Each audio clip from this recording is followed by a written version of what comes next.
Hi, I'm Steve. Welcome back to the Maker's Cave. And today we're going to continue our journey of doing the Agora Models ladder truck number 9 from the Fire Department of New York. This will be the fourth of 4 videos. This will be packed, or not packs, but stages 15 and 16.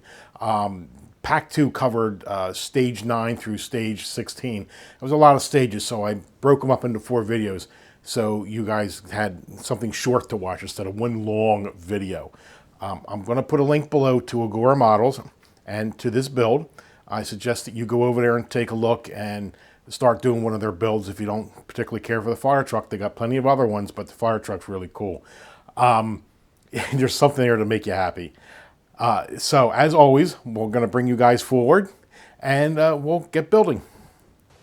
Now we're on to stage 15. Looks like we're going to be doing some cab floor sections. So what I'm going to do is, this is 15 right here.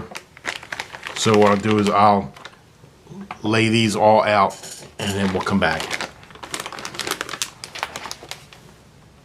This time we won't lose anything. Okay, the parts for the stage 15 are all laid out, and I'll tell you why I'm giggling to myself. I thought I lost more parts, or maybe they didn't send me parts. Part of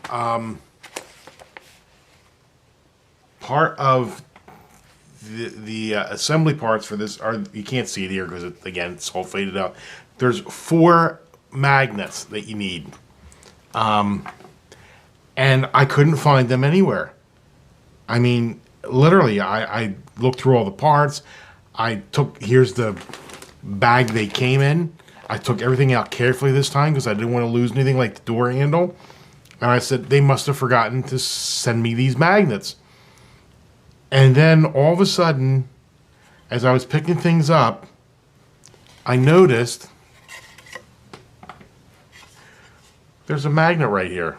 One tiny round magnet. And I looked on the other side. There's the magnets there. They shipped these magnets loose in the package that this cab floor came in, and they had situated themselves just like that. This magnet was holding on to these 3 magnets over here. So when I had it over laying on top of the maker's mat here, I couldn't see them. So here's all the parts. We didn't lose any. I'm going to take these 3 magnets off, put them there, put the floor cabinet over here, and now we can get started on stage 15. I thought that was pretty funny. Okay, so they want us to take the floor cab and bring back the center console that we did in the previous build. I want to orient this the right way. So we have it like this. And then we put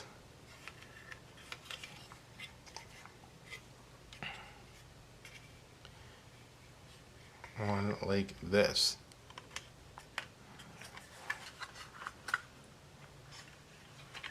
Whoop, fell off. There's 2 registration posts right here and right here. They go right onto here. There's 2 slots in here that this glass partition falls into, and making sure this cable for the speaker doesn't get in the way. So these will get held into here. Oh, hold on here. Right here and here with 2 H screws, which we got back in stage 13. So go over and get our H screws.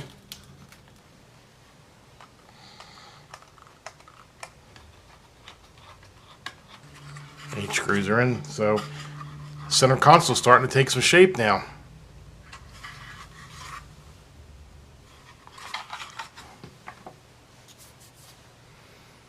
Okay, now that we have those in there, they want us to take the engineer's seat that we got in this stage, we received in this stage, and there's also a base that's right here.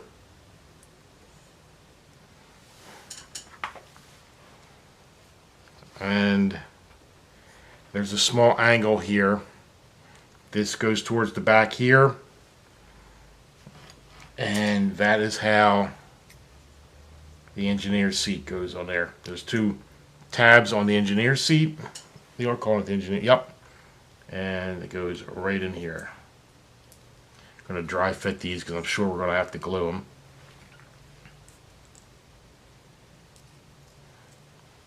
Oh yeah, dry fits in there real nice. And it's a pressure fit, they said.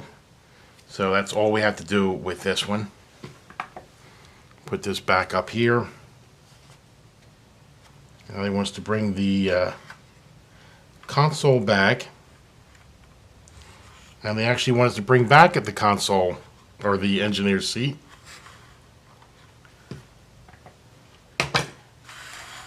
Engineer's seat right here.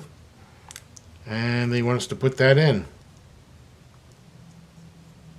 And it goes here. It's going to go in this section right down here. There's a little post right there. There's obviously there's a pin or a shaft in there. This just fits right down.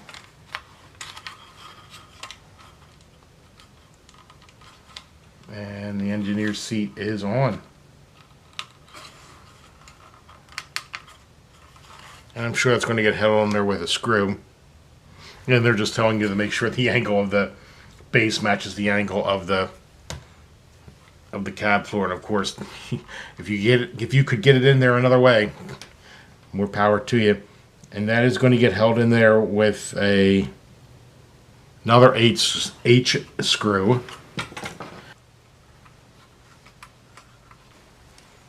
That's in there. So now they want us to put the part like that. We're doing some more work here. I think we're going to put the captain's seat in now. From stage 14, which is the one we had just done. This one here.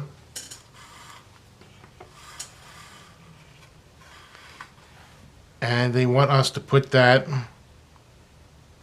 basically right opposite. We just did the engineer's seat. So now we're going to be doing the captain's seat. And again, two slots right here with a post, two slots here, or two tabs rather with a post. Two slots here with a hole. So this just goes on there just like that. And again, I'm sure that's going to be held in there with a screw. Captain with another H screw.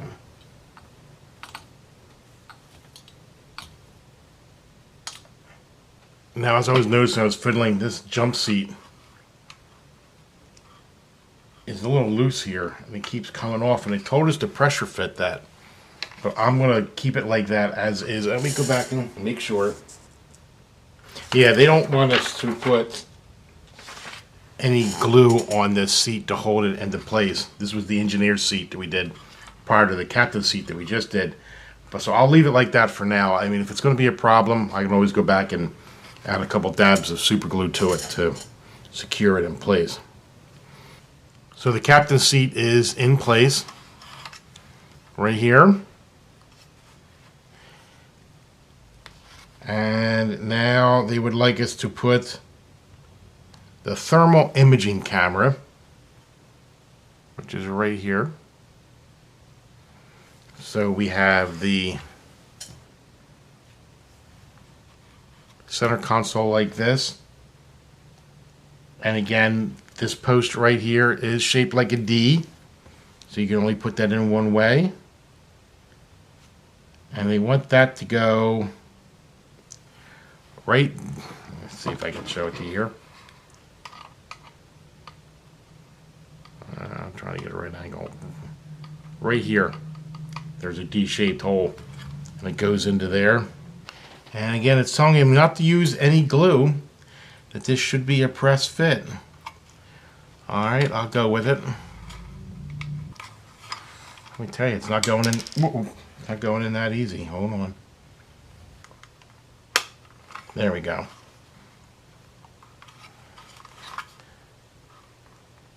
I am noticing some things that we can do here. Like, I doubt very much of a thermal imaging camera is all silver. Be nice maybe we took the back of this and painted this maybe a black. We'll have to revisit that at the end of this stage. Okay, so we are going to align, got the thermal imaging camera here. Halligan bar is right here, which is this little piece, which is basically a fancy name for a fireman's crowbar. And maybe I've got that wrong. I'm sure everybody will flame me down if I got that wrong. Look, I was EMS, I wasn't fire. So this goes again on here right next to the thermal imaging camera. There's these two holes. This is where the Halligan bar, and again these are somewhat, now these are just round holes, so these are just going to go right in here, but I can tell it's going to be a little tricky because you don't have much space to work in, so maybe I will use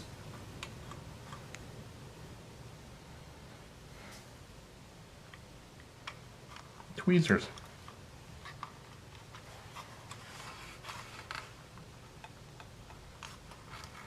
And again, they're saying you just need to press fit these in here.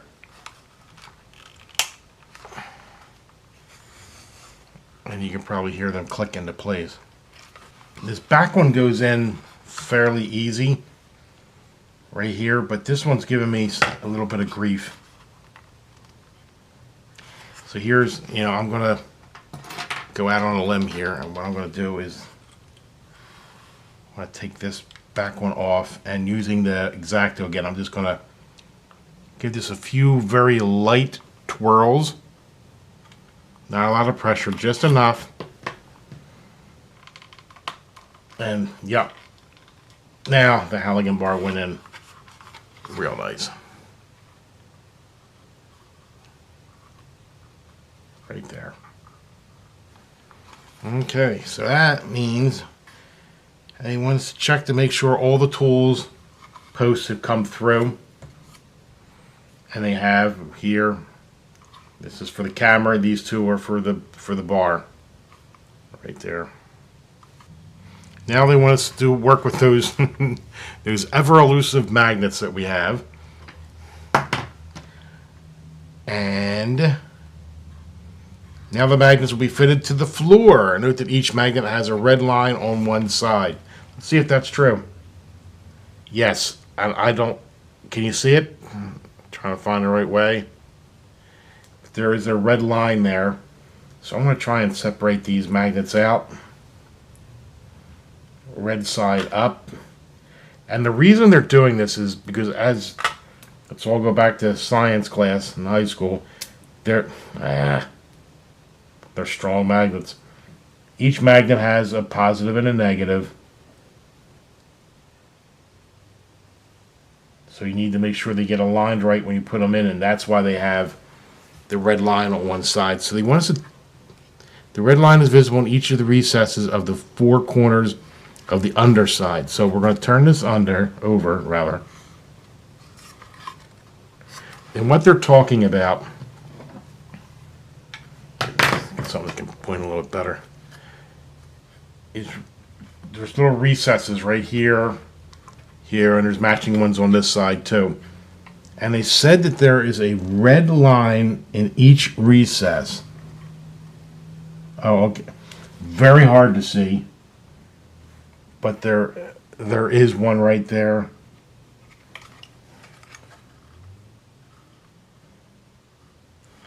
Okay, so that probably means that the red from the magnets has got to face the red there. Let's see if I'm right. If the red line isn't clearly visible on the magnet, you can check which side of the magnet should face outwards on the floor by placing it on one of the doors. Yeah, so basically, each of these doors that we did, there's a magnet at the bottom here, and that keeps the door closed. Even the one, well, that was the one without the door handle. Even the one we did in the prior stage, down in here there is a magnet. So what they're saying is you can figure out which way it should face simply by putting the magnet down, and it's going to grab whichever side has got to face out. if you aren't able to clearly see the red line that's on there. Okay, so at the bottom of each one of these recesses where the magnets have to go in, they want us to put some glue in there to hold the magnets in there. So that's what I'll do right now, is I'll go and apply glue to each one of those. I'm going to do this off the mat. Well, here, I'll do it overhead here, so maybe you can see down where I'll move this out of the way. I don't want to get any glue on the mat.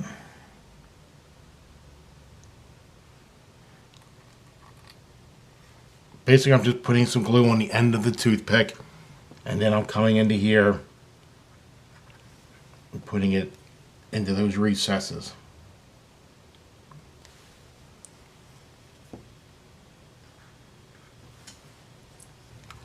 So now what I want us to do is take each one of these magnets. Basically, the red line on the magnet faces out to the outside of the vehicle. So you just simply slide these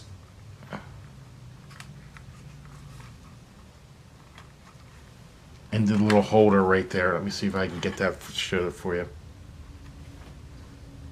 They slide right into there. So I'm going to go ahead and I'm going to do that for all of them. And I'm checking to make sure none of the red lines are showing on the inside here. If you can see a red line, okay, then you've got them in wrong. So I'm just going to set them there. I'm going to make sure that the super glue holds, and just to make sure, because these are magnets, because these are magnets. See, that engineer's seat fell off. I'm just going to put this up here.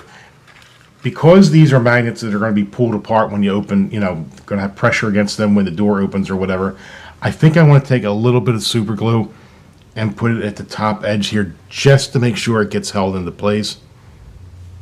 As soon as I find my super glue. There it is.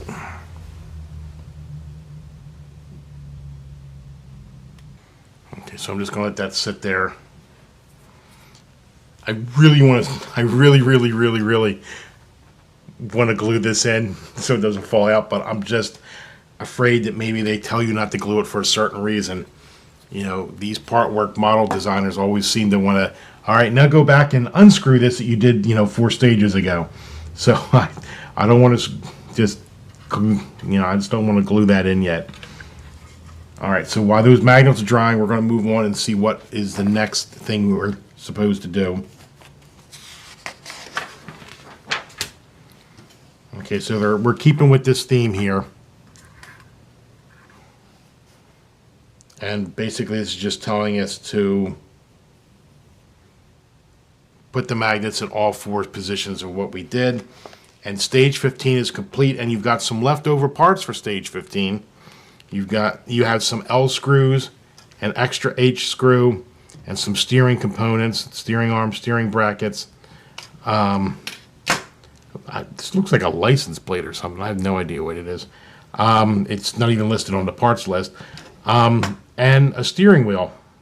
So we're going to put all those aside, and then we'll move on to stage 16. It doesn't look like there's too many parts here. I'll get these all out, and then we'll come back. Okay, all the parts for stage 16 are nulled out. I got them all sitting up here. And it looks like we're going to be doing, I'm jumping ahead a little bit, but it looks like we're going to be doing some dome lights. And I'm going to be talking about these dome lights because they are static. They do not light. But I want to talk about that when we get to that part. So the first part of stage 16 is step 1 is start by applying glue to the base. So this right here, I'm going to go to the side view because that seems to be a really good view for you guys. This is called the MDT frame. For those uninitiated, MDT stands for Mobile Data Terminal, and that's the computer that all the police, fire, EMS are all having in their vehicles now with modern technology. So they want us to take this frame right here And included in this stage, there is a MDT keyboard that's going to go right onto here. I'm going to dry fit this on here. Oh, slides. Look at that. Slides right or goes right into place. All right, but now it's telling us there's obviously, I'm skipping ahead a little bit. There is a back to the MDT, which is basically the screen. Okay.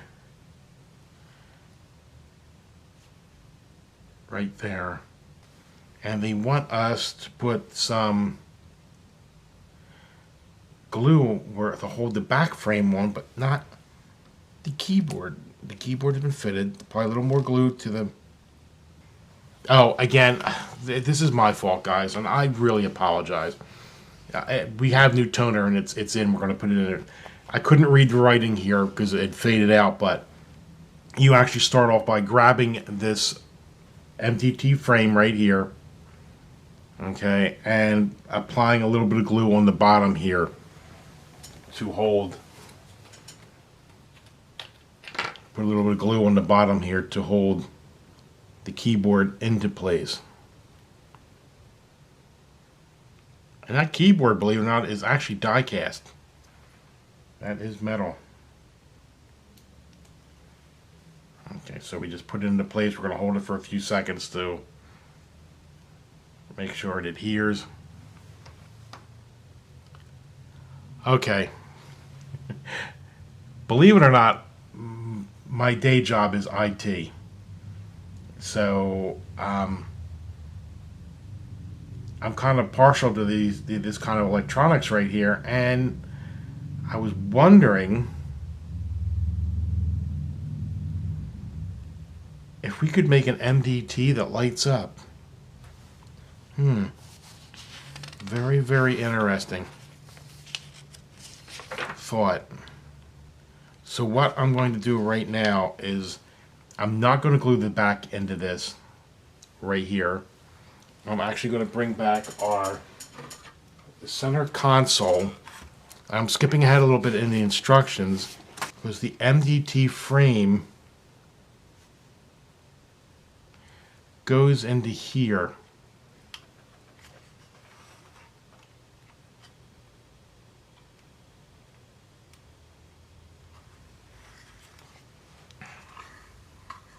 Right here. And I am really, really curious if I can get this MDT to light up. Okay, so I'm going to continue on with...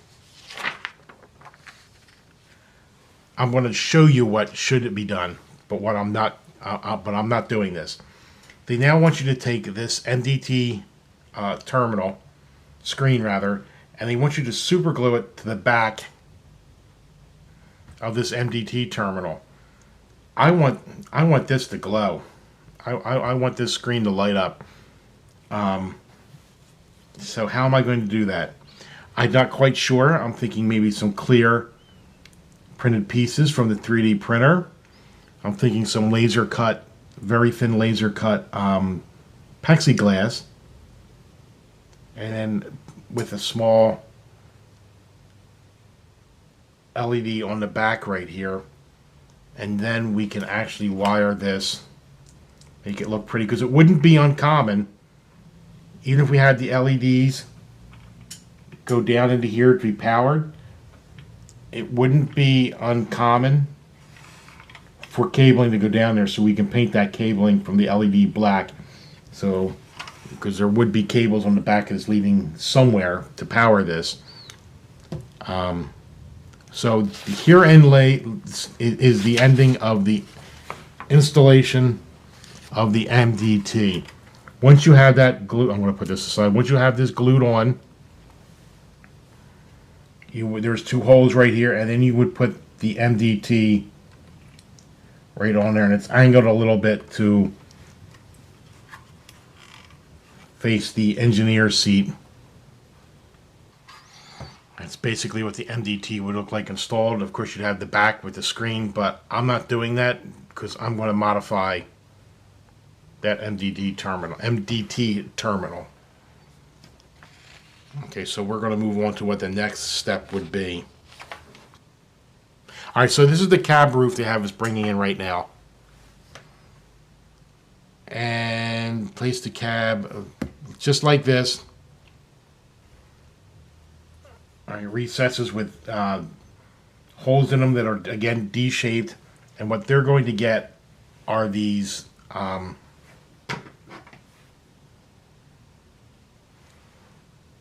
they're going to get these, no, it's really hard for you to see, but these dome lights that are going to go into here. It says a pressure fit should work, but if necessary, use some CA glue or super glue. So we're going to put this first one in here. And then we're going to talk about these dome lights. That's the first one in there.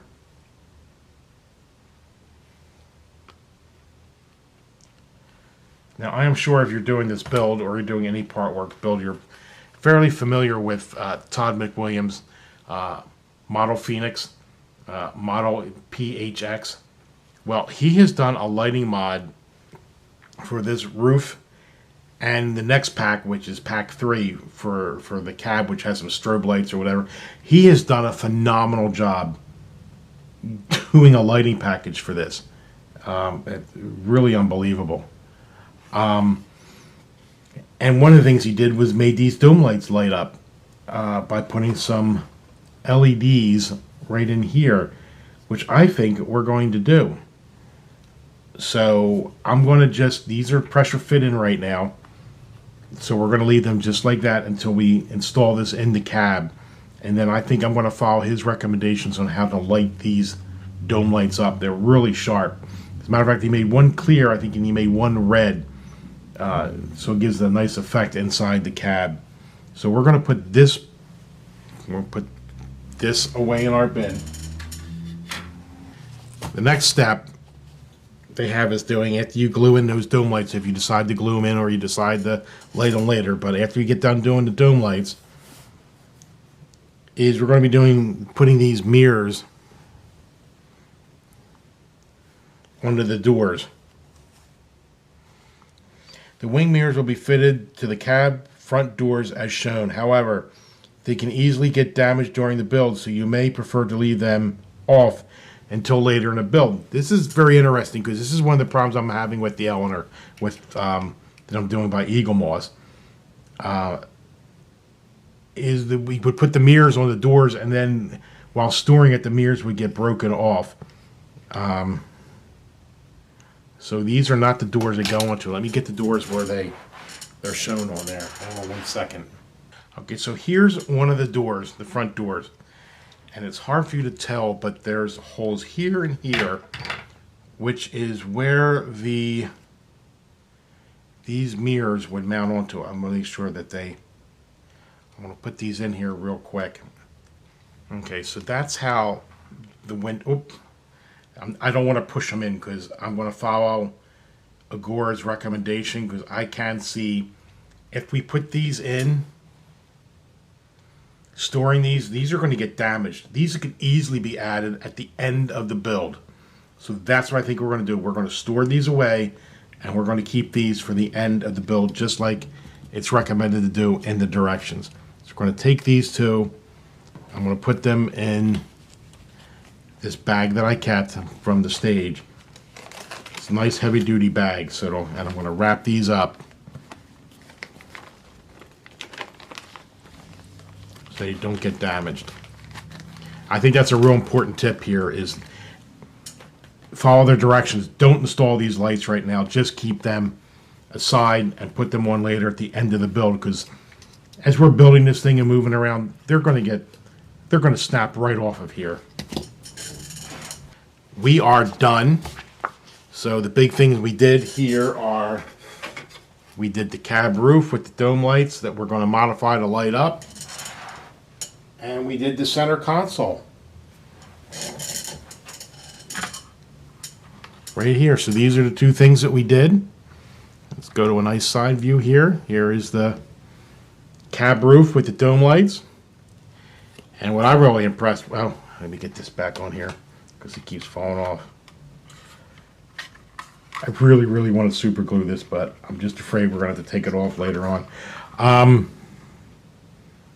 There it is, the center console we got done.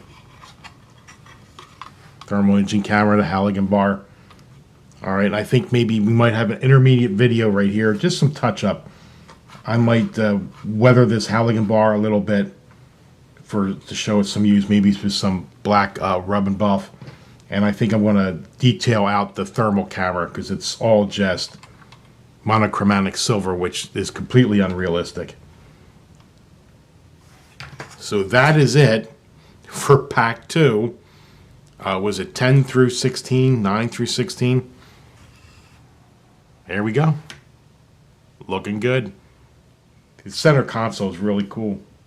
And once we get the MDT to light up, that's going to be super cool too. So here's everything that we accomplished in pack 2, stages 9 through 16. We did some work on the cab top. We did work on the bumper. We did some cab roof work. We did a lot of work on the center console with the speaker and the plexiglass, thermal imaging cameras. It's over here. Here is an identifier banner that we didn't use for Ladder 9. And of course, here's the infamous door where I lost the door handle, but we worked through that. And here's the chassis that we did in 12B with some fender work, some step bumpers, and we added a tire, which is a couple tires over here and over here. So we did a lot in pack 2. Pack 3 is waiting in the wings. That'll be out soon.